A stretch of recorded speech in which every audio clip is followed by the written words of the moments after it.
नेपाळની અંદર જે તબાહી આવી છે તે તબાહીની અંદર વિધ્વંસક મૃત્યુઆંક 1000 ને પાર થયો છે। नेपाळ અને તિબેટ નજીક વધુ એક સરોવર ફાટતા ફરી એક વખત એ પ્રલયનો ડર છે।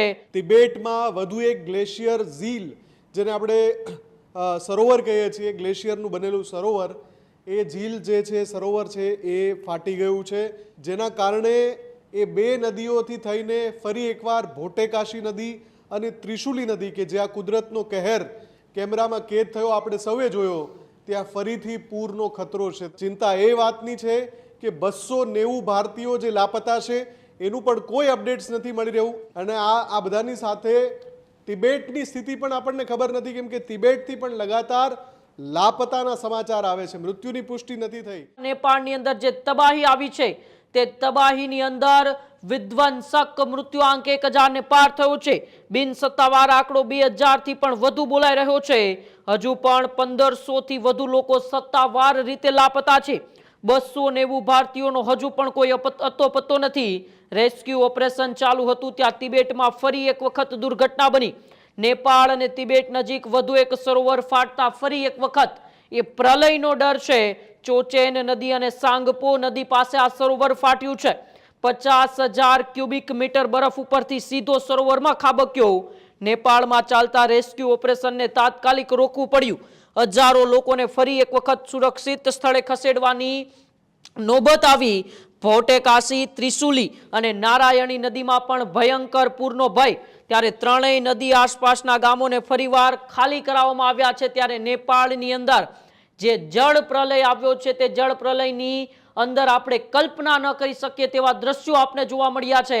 આપણે કલ્પના ન કરી શકીએ એટલો મૃત્યુ આંક જોવા મળી રહ્યો છે।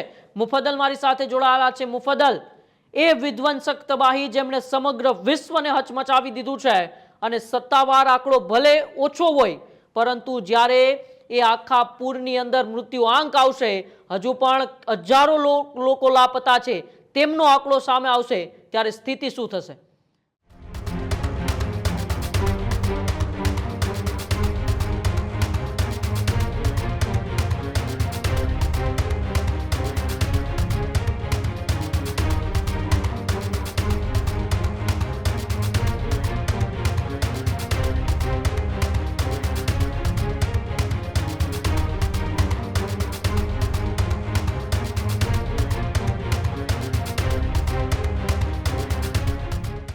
જો ઉમંગ, અત્યારે જે આંકડા સામે આવી રહ્યા છે એ અનુસાર આ કમનસીબ ઘટનાના કમભાગીઓની સંખ્યા 1000 ને પાર થઈ ગઈ છે। 1000 થી વધુ લોકોએ આ દુર્ઘટનામાં જીવ ગુમાવી દીધા છે। ચાહે તિબેટ, नेपाળ, તમે તમામ વિસ્તારોમાં આવરી લો તો એ આંકડો 1000 ને પાર જતો રહ્યો છે। પણ એનાથી પણ વધારે મોટી ચિંતા એ વાતની છે કે જે 1500 લોકોથી વધારે સંખ્યા જે લાપતાની છે એ પણ હજુ યથાવત છે। એટલે કે તમે વિચારો કે આંકડો ક્યાં જઈ શકે છે। બિન સત્તાવાર એવું પણ કેટલાક લોકો કહી રહ્યા છે કે મૃત્યુઆંક 2000 થી વધારે હોઈ શકે છે। અને જે રીતે અપડેટ આવી રહ્યા છે, જે રીતે મૃતદેહો મળી રહ્યા છે ત્યાં રેસ્ક્યુ ટીમને, આ બહુ સ્વાભાવિક લાગી રહ્યું છે કે આંકડો 2000 સુધી જઈ શકે છે। આ બધાની વચ્ચે આજે જે ઘટના બની છે જેનો સૌથી મોટો ડર હતો, તિબેટમાં વધુ એક ગ્લેશિયર ઝીલ, જેને આપણે સરોવર કહીએ છીએ, ગ્લેશિયરનું બનેલું સરોવર, એ ઝીલ જે છે, સરોવર છે, એ ફાટી ગયું છે। અને એનું જે પાણી છે, બરફ સાથેનું પાણી, એ નીચે ત્યાંથી નીકળતી બે નદીઓમાં પડ્યું છે। અને એમાં સાથે સાથે બરફનો પણ ખૂબ મોટો જથ્થો પડ્યો છે, જેના કારણે એ બે નદીઓથી થઈને ફરી એકવાર ભોટેકાશી નદી અને ત્રિશુલી નદી કે જ્યાં કુદરતનો કહેર કેમેરામાં કેદ થયો આપણે સૌએ જોયો, ત્યાં ફરીથી પૂરનો ખતરો છે। તમે વિચારો કે એક આપદાના 48 કલાક ન થયા હોય, હજુ રેસ્ક્યુ ઓપરેશન ચાલુ હોય, હજુ લોકો ક્યાંક ફસાયેલા પડ્યા હોય, એ કોઈની સાથે સંપર્ક ન કરી શકતા હોય, અને ફરી એક એલર્ટ જાહેર થાય કે ભાઈ સૌ સલામત સ્થળે ખસી જાઓ, ફરીવાર પાણી આવી રહ્યું છે। આ કેટલી વિધ્વંસક ને કેટલી ડરામણી પરિસ્થિતિ છે, પણ એ પરિસ્થિતિનો સામનો नेपाळ કરી રહ્યું છે। ચિંતા એ વાતની છે કે 290 ભારતીયો જે લાપતા છે એનું પણ કોઈ અપડેટ્સ નથી મળી રહ્યું। 48 કલાકથી વધારે સમય વીતી ચૂક્યો છે, હજુ સુધી લાપતા લોકોને અંગે કોઈ પુષ્ટિ નથી થઈ કે શું એમની સાથે શું થયું. એમના મૃતદેહ પણ નથી મળ્યા, જે કેટલાક લોકોની આશંકા છે કે એ તો તણાયા જ ગયા છે. એમના મૃતદેહ નથી મળ્યા અને બીજા જે કેટલાક લોકો છે કે જેમની એવી આશંકા છે કે ફસાયા હશે, ત્યાં સંદેશા વ્યવહારની અત્યારે સંભાવના નથી, તો ત્યાંથી એ સંપર્ક નથી કરી શકતા. આપણે આશા રાખીએ કે મોટા ભાગના લોકો એવી જ સ્થિતિમાં હોય કે સહી સલામત હોય પણ સંપર્ક ન કરી શકતા હોય, સંદેશા વ્યવહારના સાધન ના હોય. જ્યારે રેસ્ક્યુ ટીમ એમના સુધી પહોંચે ત્યારે સહી સલામત મળી આવે એવી પ્રાર્થના કરીએ. ન માત્ર એ ભારતીયો પણ જેટલા પણ હતભાગીઓ છે, જેટલા પણ એ ફસાયેલા લોકો છે, તમામ માટે પ્રાર્થના કરીએ.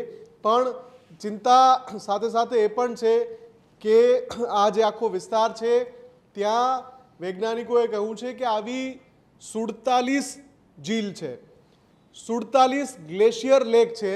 આ ગ્લેશિયર લેક એટલે જે હિમશિલાના પતનના કારણે પાણી એકઠું થાય ને ત્યાં સરોવર બની જાય, એવા 47 સરોવરો છે જે ગમે ત્યારે ફાટીને આખા નેપાળમાં તબાહી મચાવી શકે છે. અત્યારે પ્રયાસો થઈ રહ્યા છે કે જે રસુવા જિલ્લો, નેપાળનો સૌથી વધુ પ્રભાવિત જિલ્લો છે, ત્યાં મેક્સિમમ મદદ પહોંચાડવામાં આવે. આખી નેપાળની આખી જેટલી રેસ્ક્યુ ટીમ છે બધી ઉતારી દેવામાં આવી છે, પણ હજુ પણ ઘણા બધા લોકો સુધી રેસ્ક્યુ ટીમના જવાનો નથી પહોંચી રહ્યા અને વળી પાછું સરોવર ફાટ્યું એટલે રેસ્ક્યુ ઓપરેશન પણ અધવચ્ચેથી પડતું મૂકવું પડ્યું છે.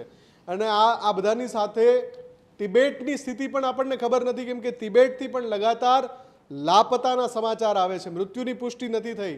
તો એ લોકો ક્યાં છે એનો જ્યારે સાચો આંકડો અથવા તો એનું તથ્ય સામે આવશે તો એ પણ બિહામણું હશે. મૂળ આ હોનારત એવી છે કે આ શતાબ્દીની સૌથી ભયાવહ હોનારત છે અને જે રીતની પરિસ્થિતિ ત્યાં બનેલી છે, હજુ તો માત્ર મૃત્યુઆંક જોવાઈ રહ્યો છે. અબજો રૂપિયાનું નુકસાન થયું છે નેપાળને, અને નુકસાનમાંથી નેપાળ ક્યારે બેઠું થશે એનો અંદાજો લગાવી શકાય એમ પણ નથી. ખેડૂત ભાઈઓ છે ખેતરમાં ડ્રોન ઉડાવતા હોય છે ત્યારે આપણે એક પ્રશ્ન સતાવતો હોય છે કે જે આપણે અત્યાર સુધી જીપીએસ ટેકનોલોજીવાળા ડ્રોન વાપર્યા છે, જેથી કરીને મોબાઈલ ટાવર છે અથવા તો હાઈ ટેન્શન લાઇન પસાર થતી હોય, કોઈ વૃક્ષો હોય, ત્યારે જે જીપીએસ ટેકનોલોજીવાળા ડ્રોન છે એમાં ટકરાય અને ટ્રેસ થાય છે. પણ એગ્રીઓન લાવ્યું છે જીએનએસએસ ટેકનોલોજી ડ્રોન, જેથી કરીને એ ડ્રોન છે એ કોઈ જગ્યાએ ટકરાય નહીં, પોતાની રીતે જ ડિસિઝન લે છે અને મૂવ થઈ જાય છે, જેથી કરીને જીએનએસએસ ટેકનોલોજી ડ્રોન છે એ વાપરવાનો આગ્રહ રાખો. આ જ પ્રકારની તમામ અપડેટ જોવા માટે ન્યૂઝરૂમ ગુજરાતને લાઇક, શેર અને સબસ્ક્રાઇબ કરવાનું ભૂલતા નહીં.